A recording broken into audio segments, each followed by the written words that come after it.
Mountain West Climate Action Fellow. Perfect. I'll start over. I'm Sarah. I'm the Mountain West Climate Advocacy Fellow. I'm from Colorado, born and raised, and so that's why I have the position, but right now currently a student at the University of Southern California, majoring in environmental studies. And so ideally really want to practice environmental law, specifically with environmental justice. And then I'll have Peterson introduce himself as well.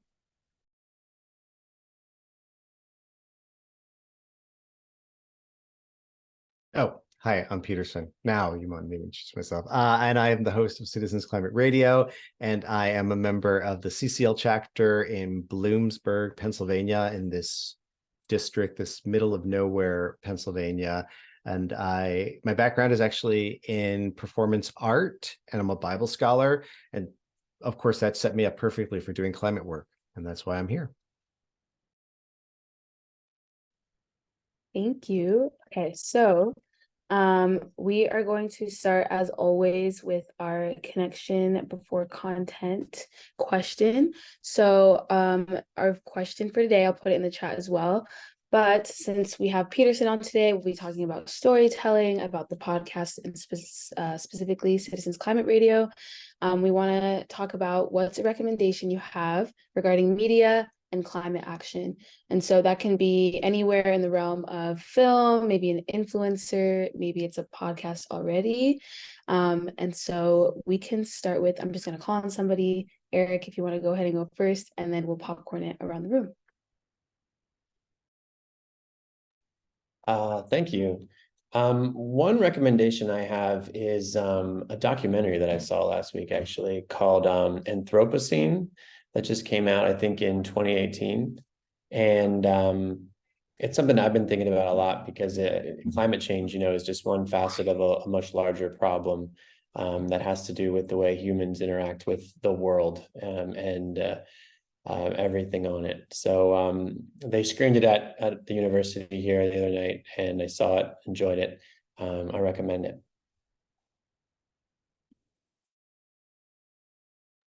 And then Eric, if you want to go ahead and choose anyone else. Oh, sorry. Stanley.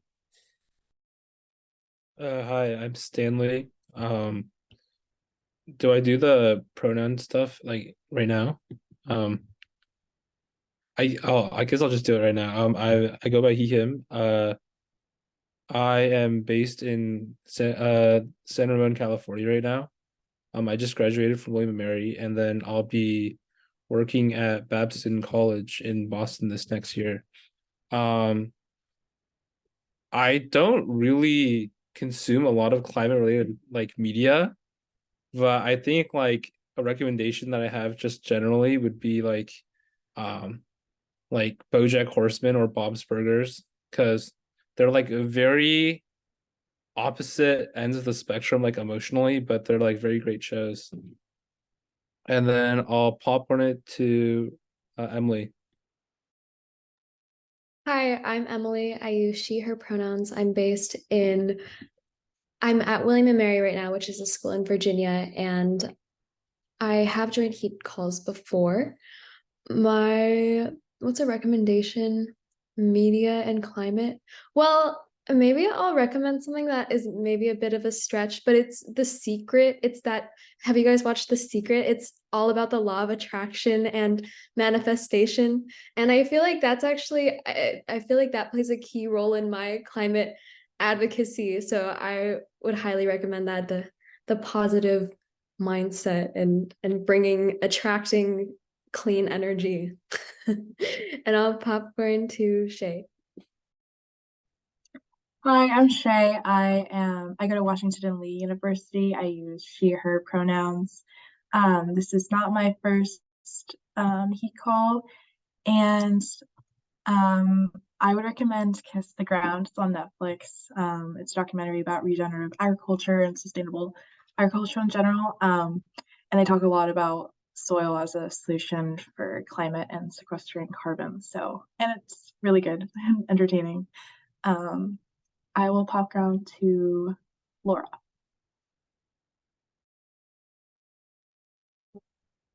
Okay.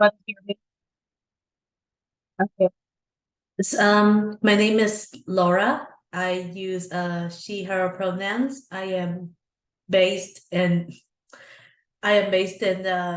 California, and let's see, regarding media and climate action, I don't consume too many climate media, but I think that in a general way, I think that it's important to be critical in terms of climate media. And I think that because during climate media, there's also a lot of science involved. And when it's science, you can't really bend it. And it's important to fact check when you consume climate media, is what I have to say. And I'm gonna popcorn it to Helen. Hi guys, I am Helen. I use she, her pronouns, and I am currently enrolled in Mary, but I am from Ohio. And I have been to heat calls before. Let's see. So for the question, I have two. So one thing I've started doing is watching this documentary with a friend who's also likes dinosaurs like I do. So we've been watching Prehistoric Planet, which is the new Apple TV documentary that's as realistic as possible, like how dinosaurs went about living their lives. And it shows like this at the end, like the science behind it, and like how we every single detail of the show is like as accurate to how we know. That's not quite as climate related. So my other answer is Seaside Sustainability. They have amazing articles, and I want to shout out one. They're really short and like really informative, but one specifically, my friend Sydney wrote. She does an internship there, and it is on Barbenheimer and the negative impact that Barbenheimer has had on the environmental discourse. And 10 out of 10 recommend go to Seaside Sustainability Barbenheimer and give it a like or two. And then I will popcorn it to Proch. Hi guys, I'm Prat. My pronouns are she, her. I'm currently in Georgia. I'm taking some transfer classes after a little bit off of school. Wait, this is not my first heat call, but I went on like it was definitely like several heat calls before this. So I haven't been on here in a while, so it's kind of like my first one again. And then a climate, okay, this one is sort of really out there. I like what Laura said about how you have to make sure like the content that you're consuming has a certain level of credibility. So I don't know if I should say this one, but I don't know, it might jog some people's brain. There is this documentary called The Lost Century. It's by Dr. Stephen Greer, and it explores different types of technology that is like beyond basic renewable energy. It's a pretty interesting documentary. I will say it does kind of seem like it gets towards like the conspiracy side, so I don't want to talk too much about that, but that is something that I found that's really interesting that does have to deal with climate change and like new energy technologies. And I'm going to popcorn it to Nancy. Oh, sorry, I think you might have just joined. I did. And what am I supposed to say? Just introduce myself? Or what? You can introduce yourself, and I just put in the chat what the like connection before content question is, which is a recommendation regarding media and climate action. Oh my God. Media and climate action? Just get it out there. I'm Nancy Oliver of Sacramento. I'm with CCL and the ECOS committee out here and the legal legislative committees for the Sierra Club. I work with them. And I'd have to think about the other thing. Thank you. No problem. Who would you like to nominate to fill in for you? To who? Yeah, so I think Ruth hasn't gone. I haven't gone actually. So you know what? I'm just gonna jump in. That'll make it easier. I'm Stephanie. I think most of you probably know who I am. I'm the student engagement manager for CCL. My pronouns are she, her, ella, and I'm based in Miami, where I'm wrapping up my dissertation. A recommendation regarding media and climate action. I feel like I should think about this a lot more, but the most recent thing I consumed that was climate related, sort of, was actually The Parable of the Sower and the Parable of the Talents, which is a two-part book series by Octavia Butler, kind of falls into the Afrofuturism space, dystopic space. It's super fascinating, and it definitely goes into a lot of climate content. It is also a little bit terrifying. So probably not the most CCL aligned content to go into. But I just found it really interesting to see like how she envisioned the total breakdown of society that would happen if we didn't deal with the intersecting issues of climate and racial justice and equity all at once. Yeah, so I think that'd be pretty cool. Of course, you can include book recommendations. I thought we were starting a book club, Stanley. So I will pass it over to Ruth. If she can come off mute, I'm not sure.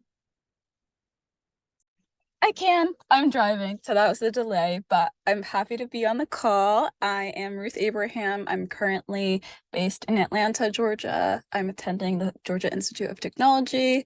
I'm so happy to be on this call. It might be my first call, so I'm happy to be here.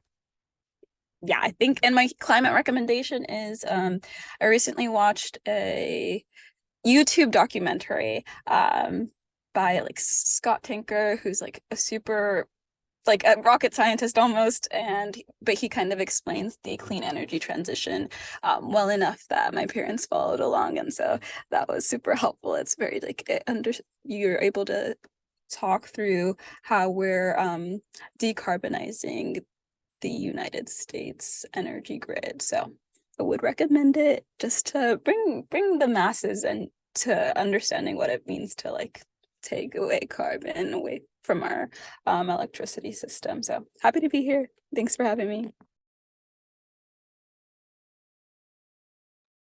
And then don't want to distract Ruth anymore from driving. So I think who hasn't gone? Peterson, Philip, Shay, Sohum, if any of you guys want to jump on in and then popcorn it to some other folks in here. Sure. This is like a reunion too. All these Citizens Climate Radio people, including Ruth. Hey, Ruth and Prach. If you want to look good media, go to Prach on Earth, her TikTok and Instagram. That's just an extra one.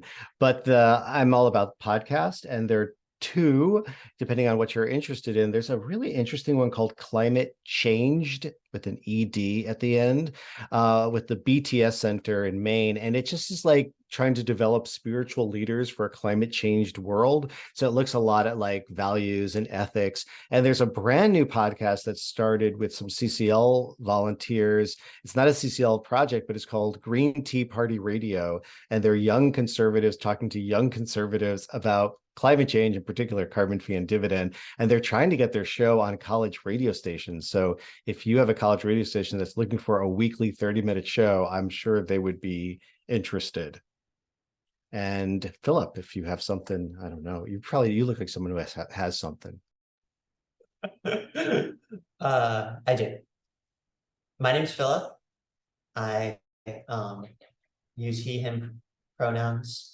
I go to University of Florida, and something that's been, well, I'll give Stanley his one that he forgot, which is this book called How the World Really Works, which is a very it's by this guy named Václav Smil, and it was very, very good and eye-opening for just understanding climate change within the global perspective. And I thought that was really helpful. The other thing was that I've been reading recently is Heat Map News, which is, I don't know of any other climate sites that are dedicated, or that news stations that are dedicated solely to climate. And it's really, the journalists are really, they write really good articles. So, and it's worth the subscription. So I've really been enjoying it. I will pass it to Soham.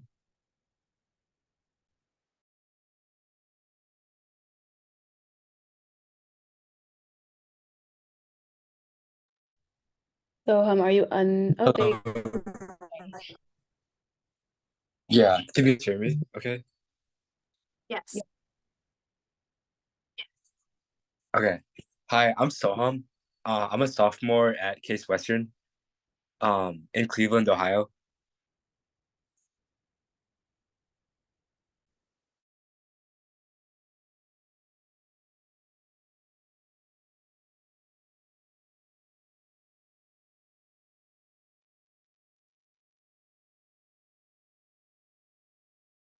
Okay, we didn't hear the rest of it. We heard Case Western, Cleveland, Ohio. But if you want to put the rest in the chat, we definitely still want to hear your recommendation.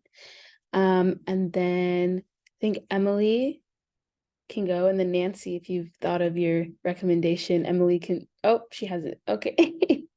Then Emily, go ahead. Okay, hi, I'm Emily.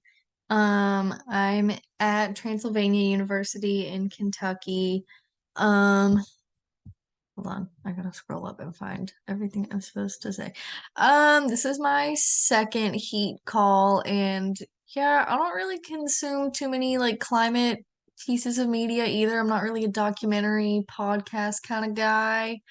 Um, so I don't really have any recommendations in that realm, but yeah, that's about all I got. It's fair. I hope you've gotten a lot of recommendations tonight.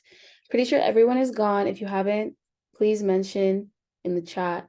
But I'm gonna just finish us off. I immediately thought of Leah Thomas, very prominent activist for environmental justice. Love her.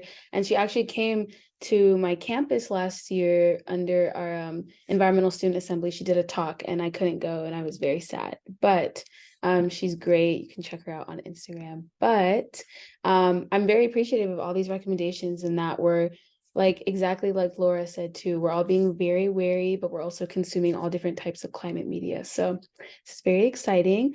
And what's also really exciting is our heat call from last month. So just wanted to do a quick little recap. We had Anjali and Caleb visit us.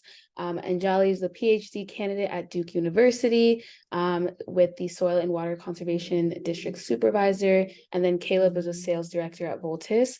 And so I couldn't unfortunately make that call. And so could we just get two people who are on that call, briefly just share your favorite part? And then we'll go ahead and get started with Peterson's workshop. Yeah, Helen, go ahead. Or Nancy. Well,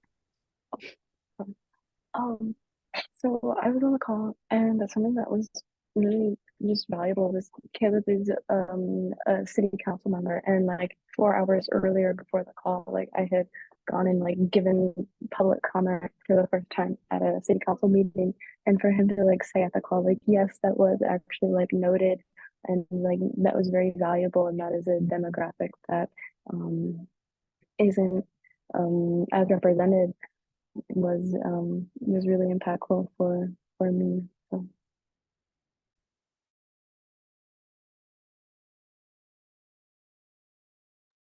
No, that's really cool. I wish I could have seen that in person too. You must have felt like so empowered. So I'm really glad to hear that.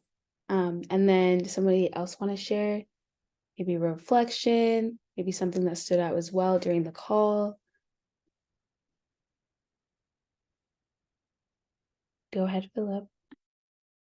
Yeah, something that really stood out to me was just seeing these young people being in a role of an elected city official. It was the question of seeing people, asking them if they ever had any doubts, because they both said that they had tons of doubts throughout the entire process. And I just found that it made it a much more personalized thing, seeing someone in this role of authority, but still having all these self-doubts throughout the whole process.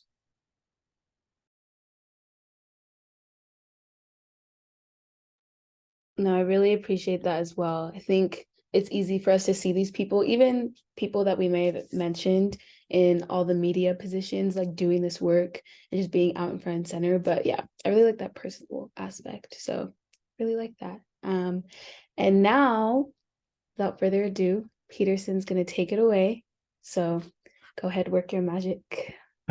Magic. We'll see. But my hope is that you will be a little bit more informed about climate storytelling and that you'll be super excited about listening to the most current episode of Citizens Climate Radio. With a showing of hands, either physically or digitally, how many of you have ever heard an episode of Citizens Climate Radio? And I won't be hurt if you hadn't. Just disappointed. Great. Well, several of you have been on Citizens Climate Radio, including Ruth, who has actually co-hosted with me and produced programs and segments. Emily and Helen are on the most recent, and Pratch was on our big extravaganza about TikTok, which was a really great episode. And I want to show you a little trailer from the most current Citizens Climate Radio so that you can just get a little taste of our show and the amazing expertise that's already in the room. Climate change storytelling. That's not it. Hold on. Let me find it. Too many windows. There you are, Helen. Climate change. It's this overwhelming, all-pervasive problem. But the good news about an all-pervasive problem is that there are so many ways to intervene. So just grab a piece of paper, write most effective climate policy, #carbon fee and dividend, and then a bit.ly link, so bit.ly/write Congress here. That takes you to an automatic template to write Congress. And it's really just creating this snowball effect of getting people more knowledgeable about the policy, getting it spread, because it is truly the most effective thing that we could do if passed. I could not believe that this policy existed, and then it became really clear if there's going to be a large climate movement to focus it on this policy just based on how effective it is.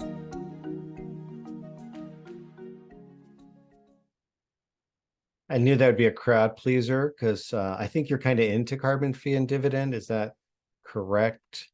I first want to hear from Emily and Helen because we spent time talking and everything, and I'm just wondering, was there anything that you were surprised with the episode that came out? Because sometimes you tell your story and it's kind of in these different pieces in your head, but then it gets pieced together by somebody else and you might see something different. Helen. I will just say I was so nervous, and then after our thing, I was like, there is no way he's gonna get 5 minutes of usable content out of that. There was no way. That is impressive. That is a true skill. So thank you. Yeah. Well, I don't think it's as bad as you remembered it, but I do have some editing skills. That is true. I also really appreciate your editing skills, Peterson. I was amazed at how clear everything was.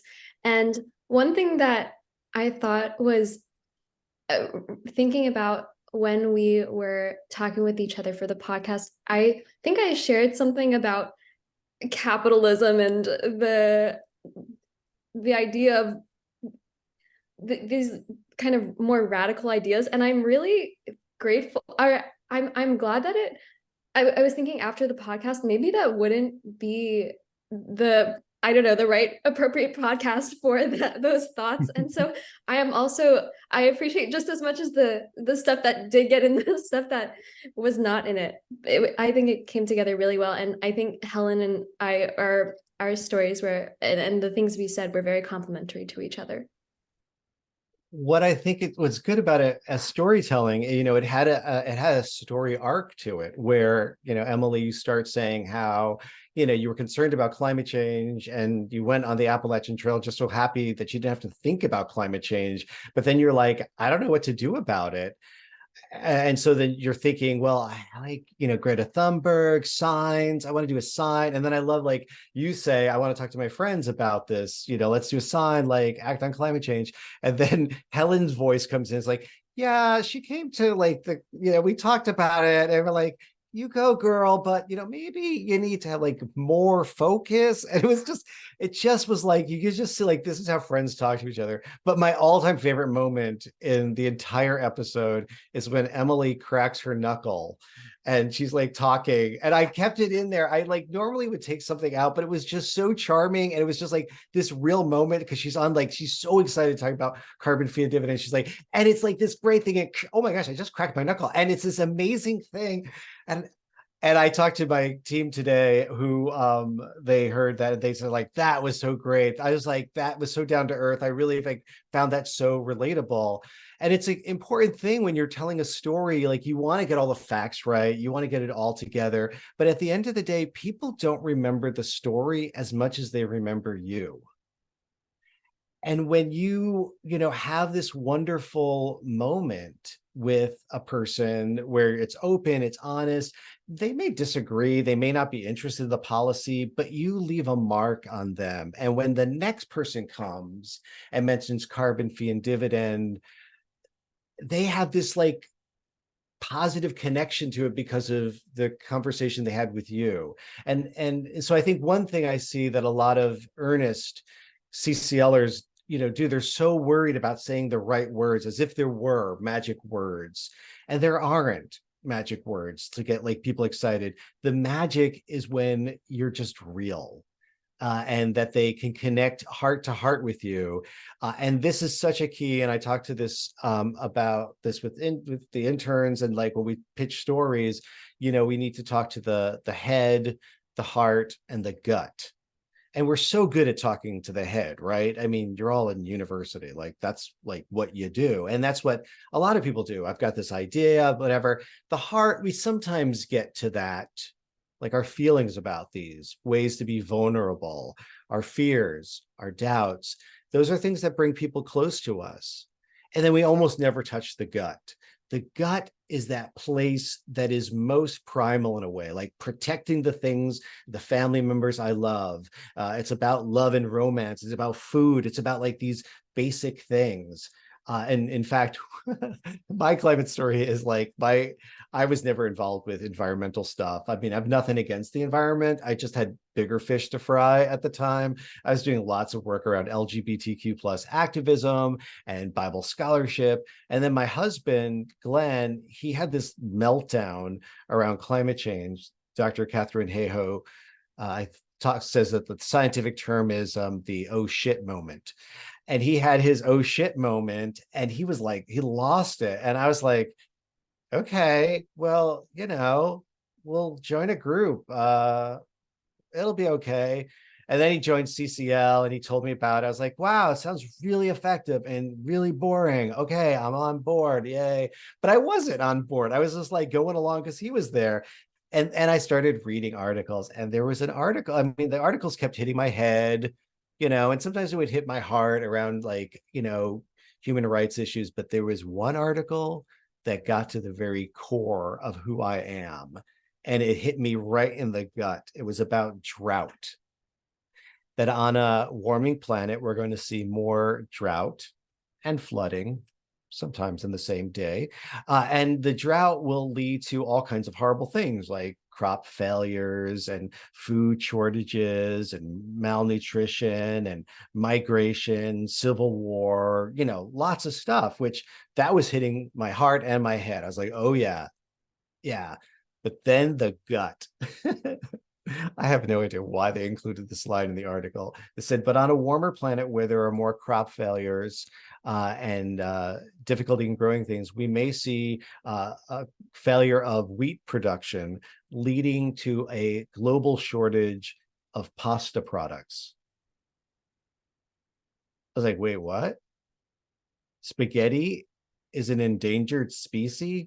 Like, my name is Toscano, like spaghetti pasta. That is like, if you're in a good mood, if you're in a bad mood, if you're celebrating, if you're mourning, it's pasta. And to think of a world without pasta, it sounds ridiculous, but it got to the core of like Sunday at grandma's house. It was like it hit me in the gut so hard that was the thing. Shallow little me, that was the thing that got me to get involved with climate change. And then of course there's more. I grew, right? It wasn't just pasta, and I moved on to other issues.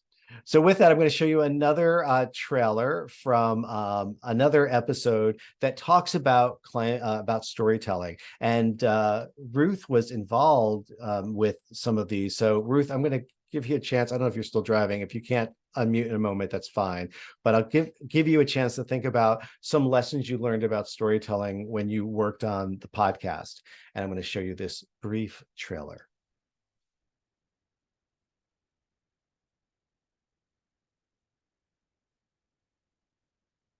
That's the one.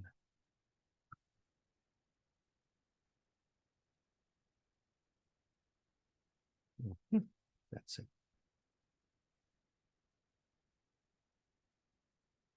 Climate change storytelling. It is so important to our work. But what is a good climate story? And how can I improve my storytelling skills? The water started to seep in the car, and it was puddling beneath our feet. Panic set in. We couldn't turn around. In fact, Dad no longer had full control of the car. Telling a compelling story filled with details and emotions will grab someone's attention. As a result, they're then ready for your climate pivot.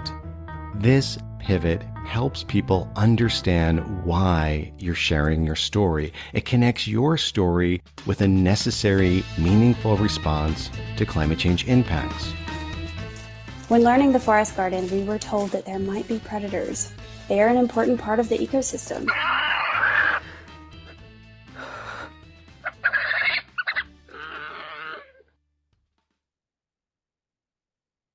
We're not afraid to have fun on the podcast, because I'm telling you, if you want to know something about climate communications, you need to find a way to insert humor. And if you're not personally funny, which is fine, find a funny thing to share. Ruth, are you able to safely unmute and talk a little bit about your experience on Citizens Climate Radio?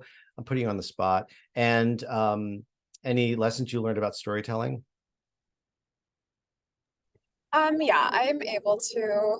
It was such a great experience. So I'll just plug in an opportunity if you haven't already interned, if not with this Peterson, with any climate citizens climate staff, I would recommend it. It's an amazing opportunity. I'm a soft-spoken person myself, but I found a really great opportunity to find my voice while being on CCR.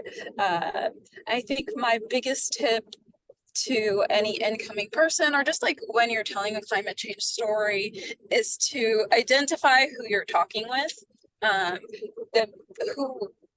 Climate change and environment studies is like such an expansively big umbrella, and focusing your conversation to one person that in that big room of people that you want to tell your story to will help you kind of be more coherent. So for me, that's like either a friend or my mom, and those are the two people I have in mind when I'm trying to get my story across.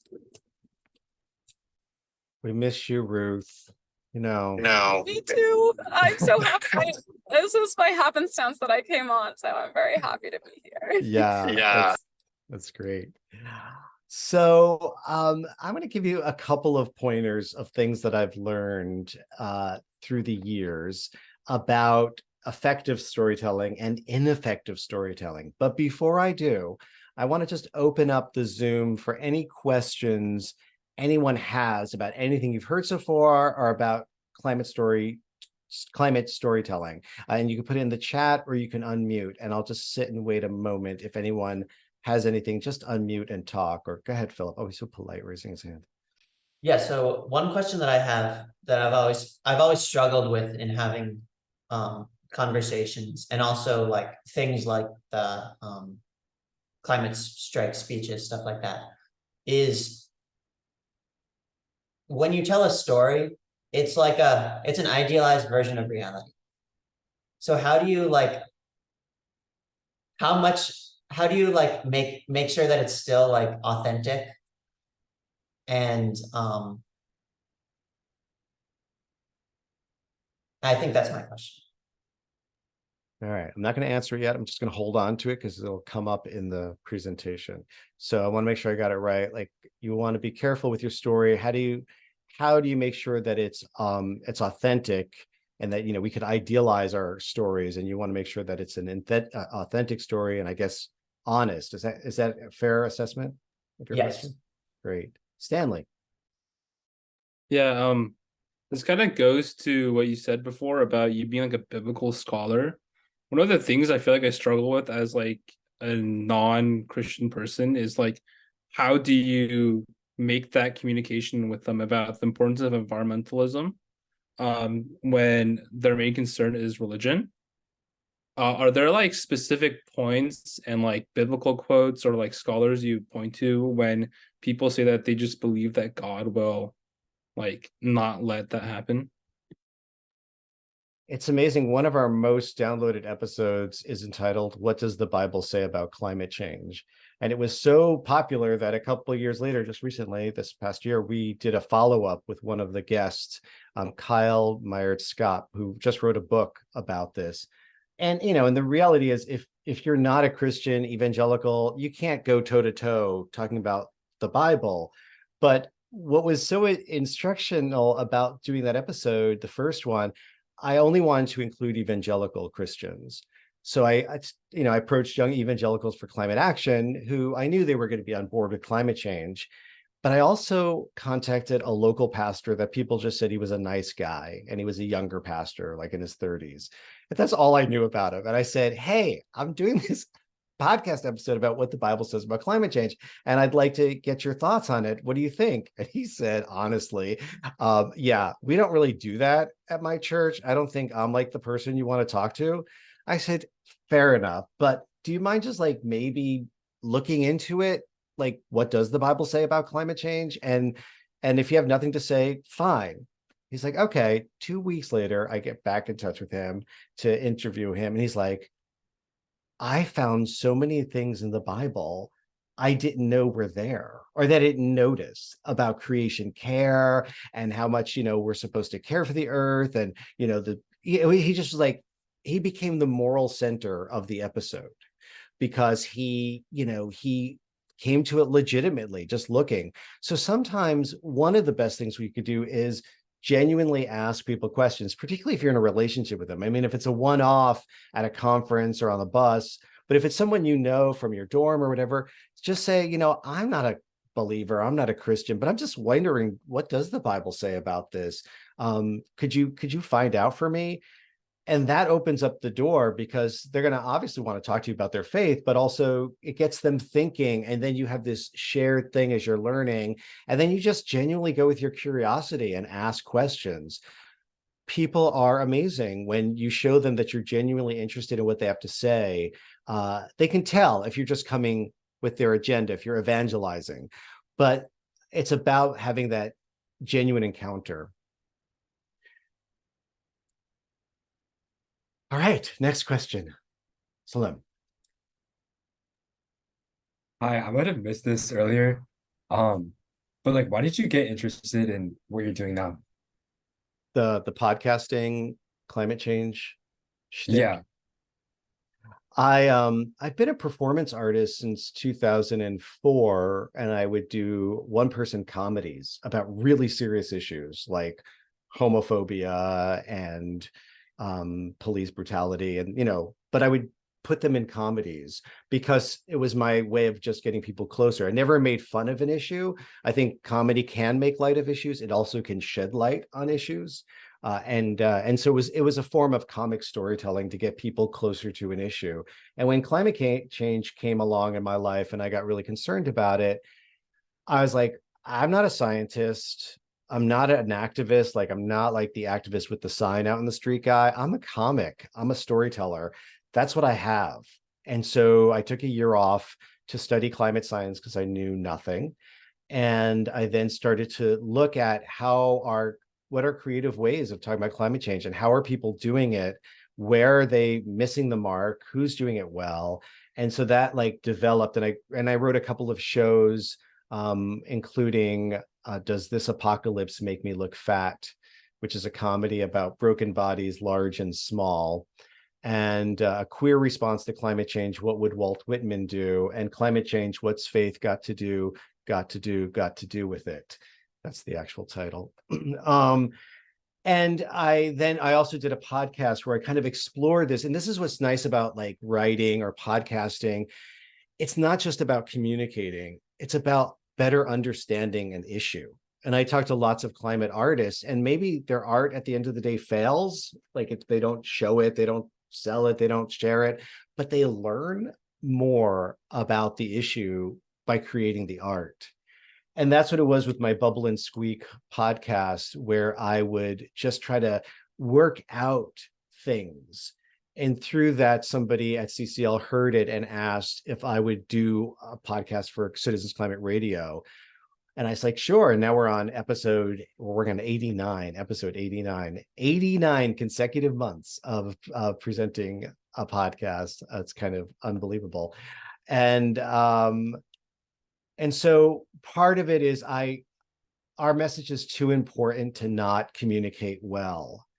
And people get anxious to think, I can't do that. I don't have the skills.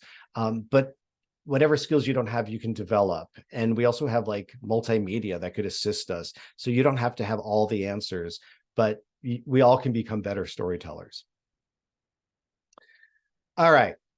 I've got about 10 minutes left, which is perfect, because I'm going to talk about for a moment what I've learned that people could do better at. So when people tell climate change stories, one of the things I've noticed is that they don't always actually tell a story.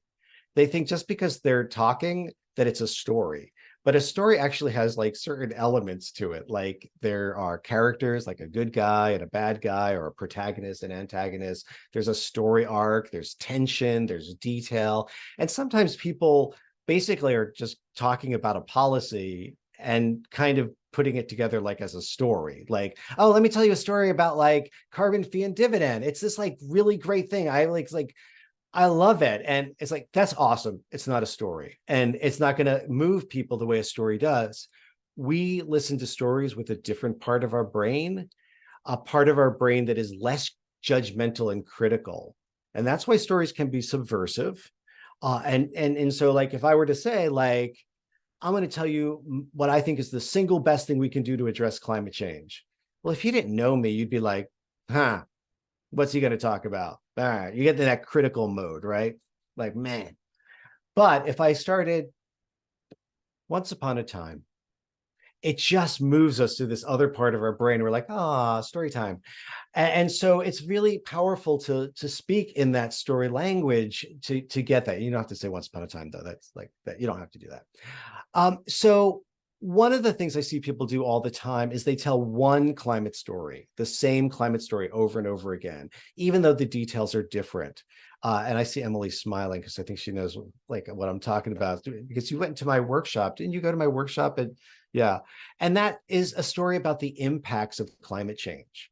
So it could be like, oh my gosh, there was my favorite hiking trail, but because of climate change, it got destroyed. Or I was like, always going on vacation with my parents, such and such place, but that island doesn't exist anymore. Oh, and my favorite species is the blaka, but it doesn't exist anymore because of climate change. It's like Debbie Downer, right? You know Debbie Downer from Saturday Night Live? Google her sometimes. But, it's this story was important because it came in response to a decade of climate denial. So in essence, we had to tell a stupid story of like, look, see, it's real, dummy. I mean, sir. But we don't need to do that anymore because everybody knows. And this is a negative story that doesn't do anything to move the conversation forward. It stirs up feelings of anger, guilt, shame, fear. I'm not saying don't ever tell that story, but if that's the only climate story you have, you need more stories. And so stop telling that same story. Instead, talk about ways to tell a story that will engage people and motivate them. So instead of talking about the impacts of climate change, talk about your solutions and the impacts to your solutions. And with that, I won't show you another video yet. So what I mean is, you want to tell a story that maybe isn't on the nose about climate change. In fact, it's probably better because most people, if you mention climate change, they zone out. Like you've had this experience, right? You're just like so excited and like having this great conversation with the person, they're tracking with you, and you said, yeah, I'm really interested in climate change. The whole thing just like, and they get that like look on their face, like, and you're like, and I remember when I first doing climate work, it was so weird because I'm a great speaker and I'm funny and I'm interesting. And I don't care if I was talking about like homophobia, whatever. People are like on the edge of their seats. Suddenly I started doing climate presentations. And I was like, oh my gosh, what's going on? Like I was like, are they resistant, hostile, apathetic? Am I boring? God forbid. What, and I realize it's this, what we talk about. I talk about climate change induced zombie syndrome, because it's an issue that people have had all kinds of information and they're on tilt and overload. So sometimes I like to backward engineer a story and tell a story that doesn't seem to have anything to do with climate change and then add a pivot to it. So once upon a time, I was growing up in Stamford, Connecticut, which was great for my family. My mom had this super network of friends. My dad had a good job as a welder. And my very first memory, though, was not happy. My very first memory was of me choking because I had horrible asthma and I was rushed to the hospital repeatedly. I had to like live in a plastic bubble for a time. I was the boy in the plastic bubble, but it was like I needed to, like, I was dying and it was like really, really severe. So much so that my parents made a radical move and they moved to the Catskill Mountains in upstate New York, which is a very rural, beautiful place. And I hated it. It was like scary and dark and there were animals and no friends, but I got super healthy. I didn't realize how hard it was for my parents. My mom lost her support circle. My dad couldn't get a good job there, but they looked out for my health because that was really important to them. And so one of the reasons why I care about climate change and doing climate work is I hate pollution. And there are so many people who live in cities where they're thriving in so many ways, but they have all these health problems because of pollution. And I'm really excited about like putting a price on carbon because it will mean that it will be more expensive to pull up dirty fossil fuels out of the ground. And instead we can help jumpstart this economy so that we have cleaner energy so that you can live in the place you want to live and thrive without putting your family at risk for any health problems. And to me, I'm looking forward to a world where people could live anywhere and breathe the same clean air that I had up in the mountains. So that's why I'd love to talk to you more about the carbon fee and dividend movement. Hashtag carbon fee and dividend movement, best policy. So what that is like, I'm telling a story that's compelling, that's like got lots of details, and I did it really fast, of course. But then I did the pivot. I connected the story to my climate issue. And you can do this even with something as incredibly, ridiculously boring and complex as permitting reform. You could tell an amazing story about permitting reform without letting people know what you're talking about. Like, so for instance, most of you have obviously gone through the college process of applying for college and doing all the applications and then finding out like what to do on campus and what a provost is, and the something office where the starts with a B, the Burgess office, some stupid office you have to go to, bursar's office, and you have to like it's, and like you think, how am I ever going to even get to my classes? I can't even like, and the process is so overwhelming. So you could tell a funny story, an interesting story about just either how ridiculously hard it was to do that or how shockingly easy it was compared to what your parents explained.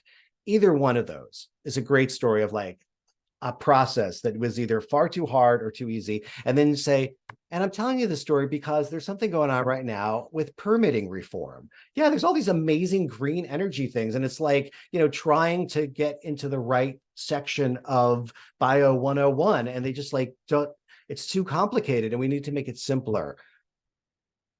So That's it. That's what I got for you. Questions, comments, and oh, Philip, I need to get to your question, which um, the thing is, there's a difference between fact and truth.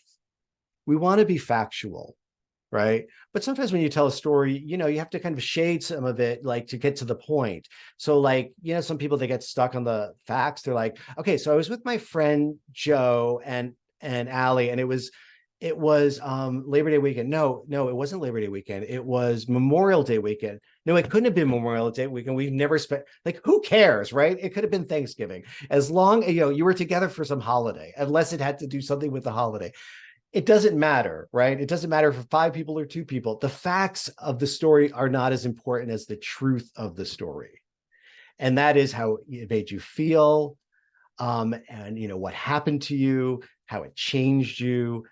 Those are important. Don't make stuff up, obviously, but it's about getting to that hard place. And the key, I think, Philip, is not just telling the story, but revealing that inside part of what it did to you, how emotionally it affected you.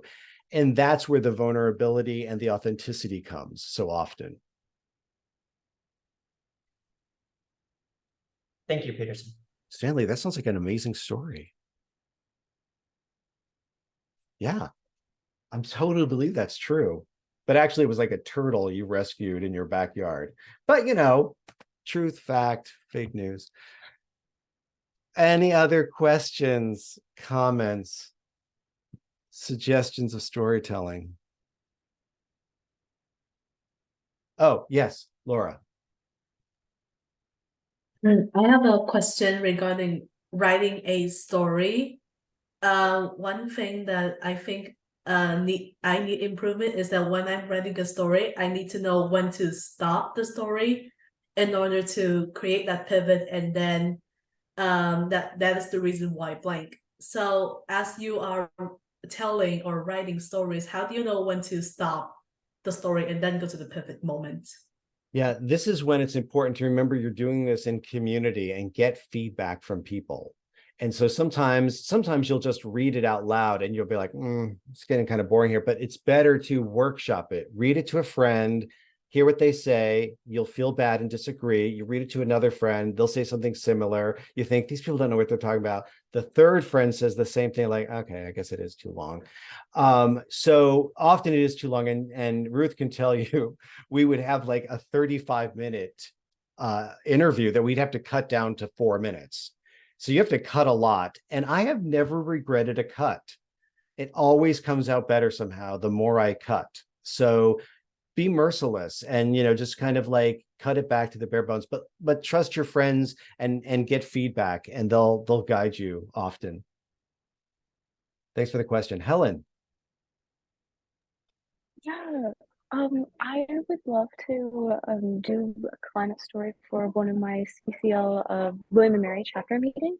And do you have any like suggestions or ideas? Because I know you had mentioned a workshop of like an activity that we could do after we give like the what makes a good climate story presentation. Yeah, there's well, if you want to do like, there's a climate fiction workshop. If you go to withmanyroots.org, they have a monthly climate fiction workshop where they help you tell stories. And it's really a lot of fun. They give a prompt and I always have come up with an interesting story. Are you talking about a fictional story or a real life story? Your climate story. Like what I've been doing is I've been having people like say their climate story before each meeting. But like to actually have like a formal meeting where it's like the same things that you just went over, and then like I always like to try to have like an activity or something along those lines to get it to like stick. Mm.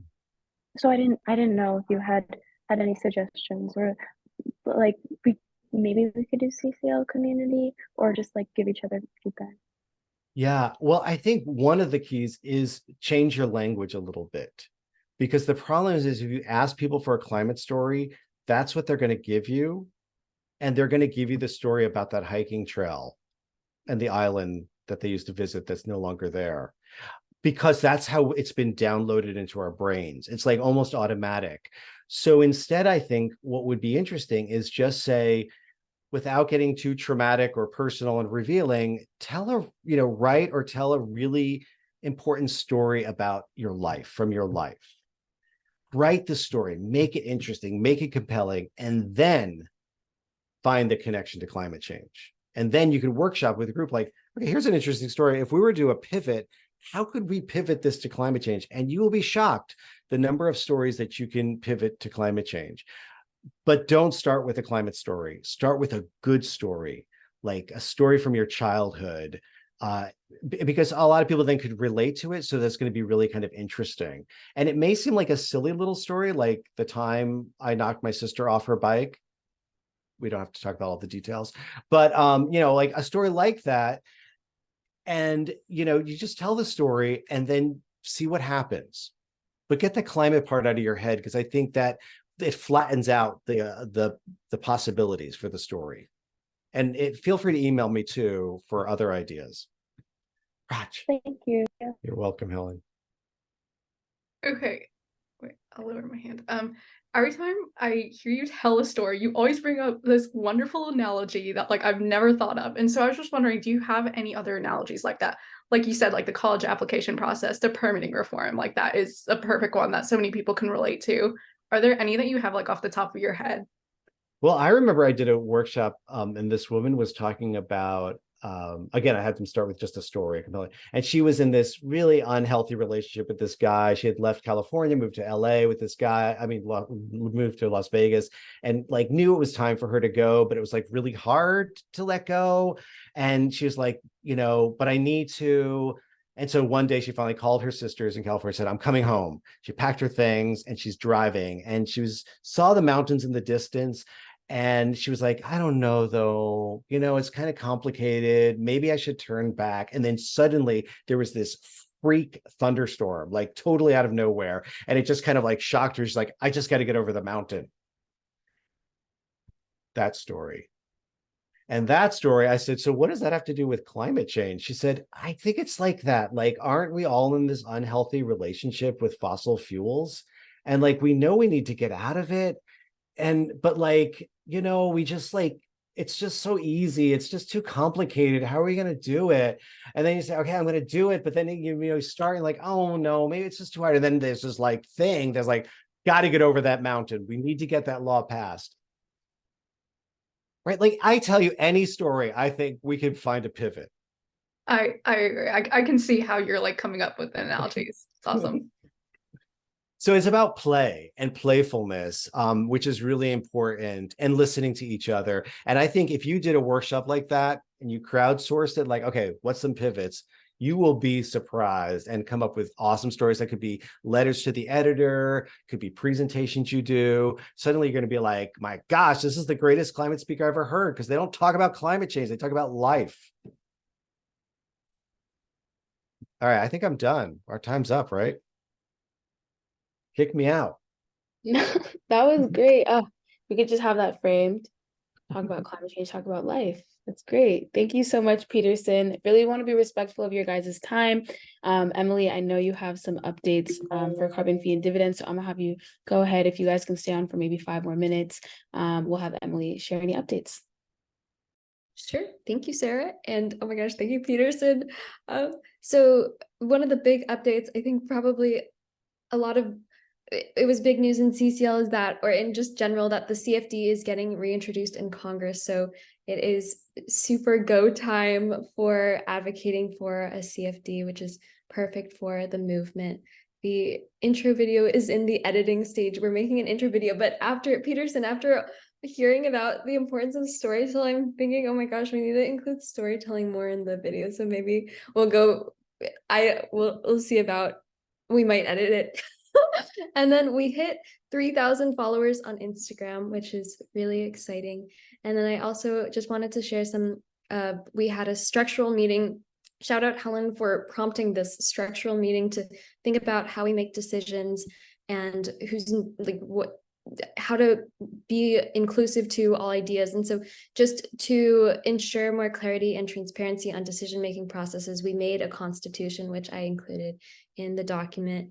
And we also opened we renamed the National Coordinators Chat to be the National Strategy Chat. So if you're interested in sharing ideas about the national strategy of the CFD movement, feel free to share them in the national strategy chat where we can discuss them.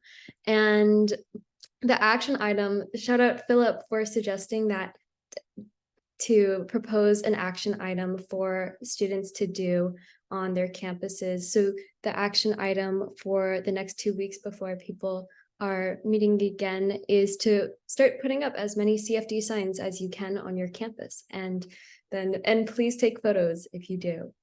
And those are all the updates on the national side. Thank you, Emily. Before everyone hops off, we're always going to take a group photo. So Stephanie, do you mind snapping that for us real quick? Ruth, I don't know if you can get off camera. If not, no worries. And then we'll take that photo and then we'll hop off. Just giving everybody a minute to get their hair situated, especially Peterson. He needs a little extra time. All right. 1, 2, 3. Perfect. Okay. Thanks, guys. Thank you. Thanks, Sarah. That was an awesome meeting. Thank you. Thank y'all. I enjoyed being here. Yay. Have a nice night, everyone. Make sure to keep up with the Slack and just keep coming to these calls. And Citizen Climate Radio. Bye, everyone. Good night, everyone. I Good guess. night.